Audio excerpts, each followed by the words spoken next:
Number of tangent to a circle. So ఒక circle and 1 point తీసుకున్నప్పుడు మనకి ఎన్ని టాంజెంట్స్ వస్తాయి అనేది చెక్ చేస్తున్నాము.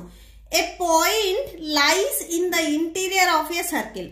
సపోజ్ P అనే పాయింట్ అనేది సర్కిల్ కి ఇన్సైడ్ ఉంటే ఇక్కడ మనం కొన్ని లైన్స్ ని డ్రా చేసుకుందాము. సో ఈ లైన్స్ అనేవి మనకి టాంజెంట్స్ అవుతాయా? అవ్వవు.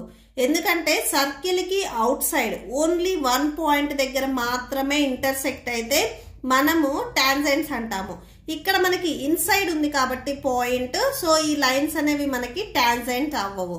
అంటే ఇక్కడ మనకి 0 టాంజెంట్స్ ఉంటాయి.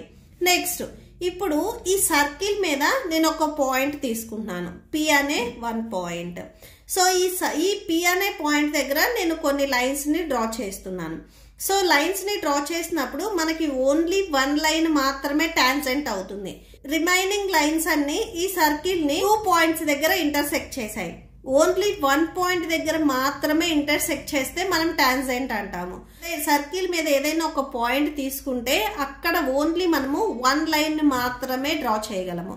అంటే ఇక్కడ మనకి ఓన్లీ 1 టాంజెంట్ వస్తుంది.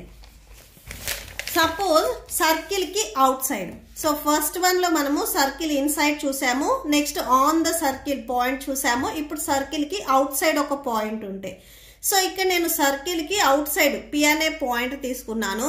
ఈ P అనే పాయింట్ నుంచి నేను సర్కిల్ మీదకి కొన్ని లైన్స్ ని డ్రా చేశాను. ఇక్కడ మీరు అబ్జర్వ్ చేసినట్లయితే నేను ఏవైతే గ్రీన్ కలర్ లో లైన్స్ చూపించానో ఈ 2 లైన్స్ అనేవి సర్కిల్ ని ఓన్లీ 1 పాయింట్ దగ్గర మాత్రమే ఇంటర్సెక్ట్ చేశాయి. రిమైనింగ్ నేను బ్లూ కలర్ లైన్స్ ఏవైతే చూపించానో ఇవి సర్కిల్ ని 2 పాయింట్స్ దగ్గర ఇంటర్సెక్ట్ చేశాయి. సో అంటే సర్కిల్ కి ఏదైనా అవుట్ సైడ్ ఒక పాయింట్ ఉన్నప్పుడు అవి అక్కడి నుంచి మనం సర్కిల్ మీదకి ఏమైనా లైన్స్ ని డ్రా చేసినప్పుడు మనకి ఓన్లీ 2 లైన్స్ మాత్రమే టాంజెంట్స్ అవుతాయి. రిమైనింగ్ వి సెకండ్ అవుతాయి.